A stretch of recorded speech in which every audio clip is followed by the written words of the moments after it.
संपादकीय डिक्टेशन गति 120 शब्द प्रति मिनट। स्टार्ट होगा 5 सेकेंड बाद।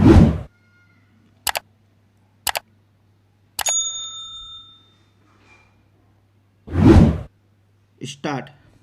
बिहार में जातीय गणना के दांव ने राष्ट्रीय राजनीति में एक नई हलचल पैदा कर दी है। भाजपा और कांग्रेस जैसे प्रमुख राष्ट्रीय राजनीतिक दल भी इस मामले में एक दूसरे को घेर रहे हैं। कांग्रेस जहां देश भर में जातिवार जनगणना की मांग कर रही है, वहीं भाजपा कांग्रेस को इस आधार पर घेर रही है कि संप्रग सरकार के दौरान जनगणना के साथ ही जातिगत आधार पर जो आंकड़े जुटाए गए थे, उन्हें सार्वजनिक करने में कांग्रेस ने कोताही क्यों की। इतना ही नहीं, भाजपा इस बात पर भी सवाल उठा रही है कि कर्नाटक में सिद्धरामैया की पिछली सरकार के दौरान भी राज्य में जातिवार गणना हुई थी, लेकिन उसे अब तक सार्वजनिक क्यों नहीं किया गया। कुछ ऐसा ही कांग्रेस शासित राजस्थान में भी हुआ। खुद कांग्रेस में ही इसे लेकर मत विभेद दिखता है। जिसकी जितनी संख्या भारी, उसकी उतनी हिस्सेदारी से जुड़े राहुल गांधी के आह्वान पर वरिष्ठ कांग्रेस नेता अभिषेक मनु सिंघवी ने इससे देश में बहुसंख्यकवाद को बढ़ावा मिलने की बात कही। लेकिन जब पार्टी में उनकी इस बात को लेकर असंतोष बढ़ा तो उन्होंने इसका ठिकरा अपने निजी स्टाफ पर फोड़ दिया और एक्स पर अपनी उस पोस्ट को डिलीट कर दिया। जातीय गणना को लेकर अभी तक तय नहीं कि इसके क्या निहितार्थ होंगे। इस पर कुछ भी कहना जल्दबाजी होगा। क्या इससे देश में नई राजनीतिक क्रांति का सूत्रपात होगा या फिर यह महज राजनीतिक सी गुफा बनकर कुछ समय के बाद फुस हो जाएगा। ऐसा प्रतीत होता है कि सत्ता में रहने वाला कोई भी दल जातीय गणना के जिन्न को बोतल से बाहर नहीं निकालना चाहता। इस मामले में नीतीश कुमार अपवाद रहें, क्योंकि शायद उनके पास सीमित राजनीतिक विकल्प है। एक समय भाजपा भी जातिवार गणना की मांग को लेकर खासी मुखर थी, लेकिन बाद में उसने इसे ठंडे बस्ते में डाल दिया।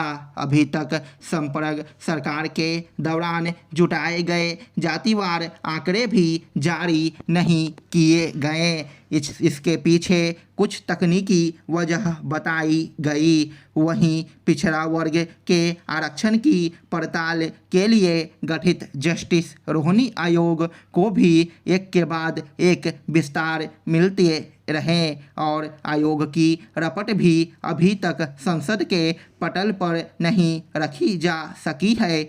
जब उस रपट का ब्यौरा सामने आए तो संभव है कि जाति विमर्श को लेकर एक नई तान छिड़े। इसलिए बिहार की जातीय गणना को अभी मंडल का अगला चरण कहना उचित नहीं होगा। बिहार की जातीय गणना के आंकड़ों को लेकर भी कई तरह के सवाल उठाए जा रहे हैं। हालांकि यह भी एक तथ्य है कि ये आंकड़े हतप्रभ करने वाले नहीं, ये अपेक्षित अनुमान के ही करीब हैं। यह किसी से छिपा नहीं कि बिहार में ब्राह्मण और राजपूत जैसी अगड़ी जातियों की संख्या घटी है और अन्य पिछड़ा वर्ग और दलित की संख्या बढ़ी है। इसके पीछे के कारणों की पड़ताल करेंगे तो भी कुछ नया नहीं निकलेगा।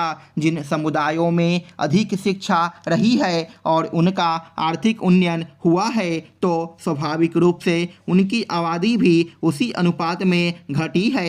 आर्थिक विकास और नए अवसरों के चलते वे देश विदेश में नई जगहों पर भी जाकर बसे हैं। इसलिए संख्या के आधार पर बड़े वर्गों के आर्थिक एवं शैक्षणिक आंकड़ों की तस्वीर जब तक सामने नहीं आएगी तब तक अनिश्चितता का भाव बना रहेगा।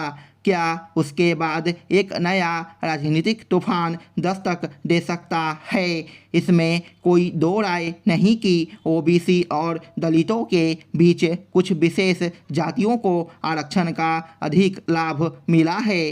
भाजपा शायद इस पहलू को अपनी आगामी रणनीति के केंद्र में रख सकती है। जाति और आरक्षण के विमर्श में यही कहा जाता है कि ओबीसी में जहां यादवों और कुर्मियों को इसका सबसे अधिक लाभ मिला तो दलितों में जाटव इसके सबसे बड़े लाभार्थी रहे।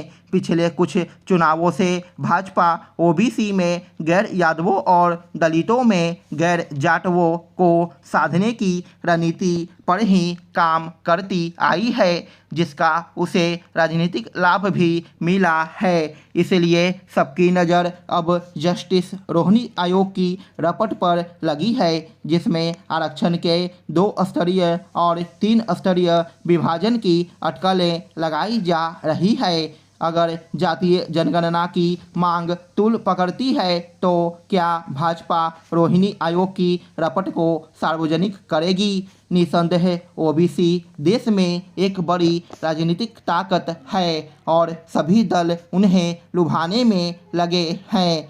ओबीसी की इसी महत्ता को देखते हुए ही कांग्रेस बिहार से आए आंकड़ों को शायद कर्नाटक के चुनावों में मिली सफलता के साथ भी जोड़कर देख रही है। हालांकि हकीकत यही है कि कांग्रेस ने आज़ादी के बाद से ही खुद को ओबीसी की राजनीति में फिट नहीं किया। स्टॉप।